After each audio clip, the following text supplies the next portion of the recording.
Eros was the youngest son of the goddess Venus. He was the god of love, and he is also called by the name Cupid, the trickster god of love. He had a magical bow and arrow that he used to shoot at both gods and mortals. When two people were struck with his arrows, they immediately fell in love. It was indeed a great gift. There was once a king who had 3 beautiful daughters. The youngest of them was particularly beautiful, and her name was Psyche. Her beauty was so great that through all the surrounding lands people talked about her beauty. It was said that she wasn't even a human. She was a goddess in a human form. Psyche was unhappy though. Her 2 sisters had married kings, but no one would dare Psyche to marry her, since she looked like a goddess. The Greek people even started worshipping her. When Venus, the goddess, came to know about this, she became very angry. Venus came up with an idea. She ordered Eros to use one of his arrows to make Psyche fall in love with a hideous beast. However, when Eros went to find Psyche, he was immediately struck by her beauty. It is said that he was so drawn to the princess that he nicked himself with one of his arrows, and the magic made him fall in love with her. Eros said no to Venus as orders and refused to shoot Psyche with his arrow.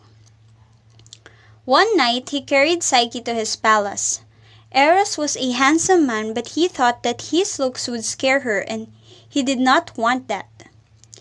He made himself invisible and warned Psyche that if he truly valued his love, she will never look at him.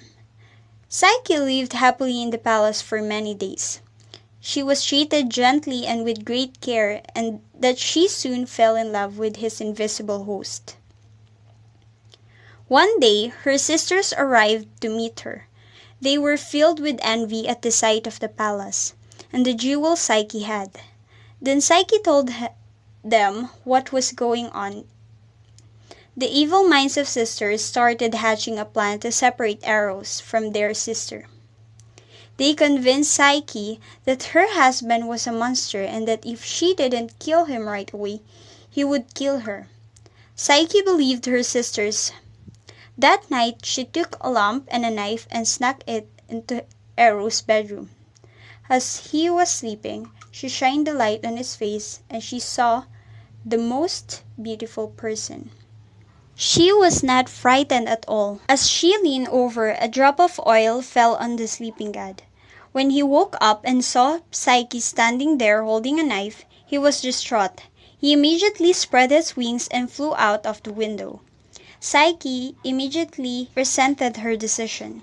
She cried and cried for days, and one day she left the palace looking for him. She searched forests, deserts, and the mountains for his Eros. Finally, she decided to seek the help of Venus. Venus was still jealous, and she pretended to help her because, after all, she was a goddess of love. She told the young girl that she needed to be completely sure that Psyche was the appropriate wife for his son. Therefore, Psyche should accomplish her task to prove her love. If she failed in even one of these tasks, Eros would be lost forever. Psyche agreed, and Venus took Psyche to the granary and gave her first task. Venus showed her a heap of grains and told her that she must sort them all in one night if she wanted to see Eros again. Psyche just sat there wondering what to do.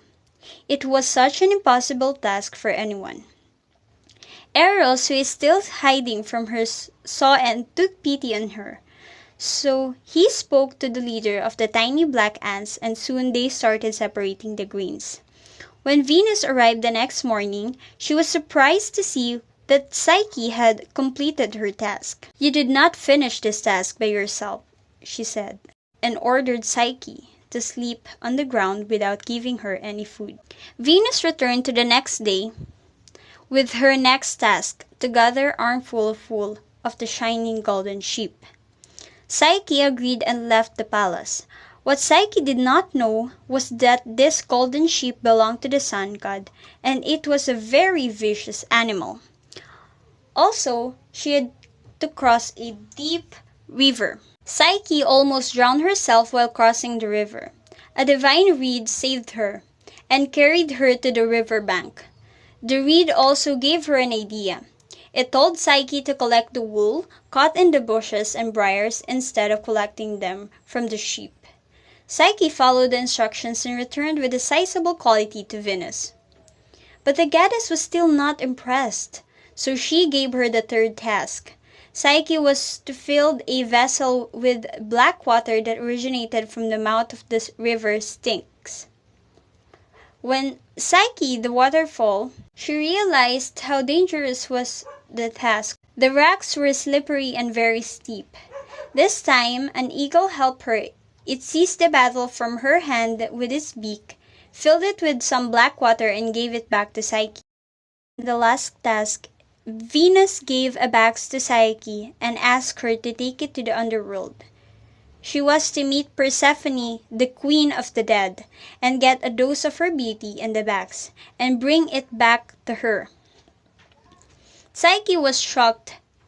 How could she go to the underworld unless she was dead, and how could she ever come back to life again? In despair, she climbed a tower in order to kill herself. Suddenly, Eros, still invisible to her, whispered the instructions for navigating the underworld. Eros warned her to maintain silence as she passed through the underworld.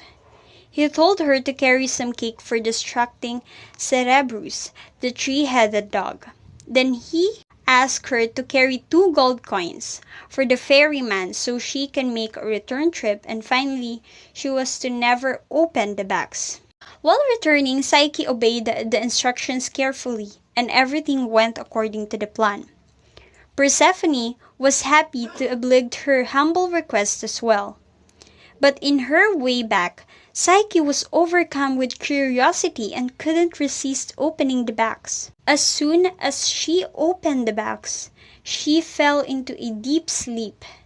Meanwhile, Eros, who was searching for Psyche, found her sleeping. He woke her and put the sleeping spell back into the box. Eros then took her to Zeus and requested to make her immortal. Zeus could see that the couple was truly in love, and he gave the ambrosia of immortality so that Psyche could be with Eros forever. Psyche was now become an immortal goddess. Venus was happy as his son was marrying a goddess. She was also relieved that Psyche was no longer distract the men of Earth. It was a happy ending with Psyche, Eros, and Venus, all getting what they wanted. This story illustrates that if the love is pure, all pain, sorrows, and challenges will align to ensure that the true love is always successful.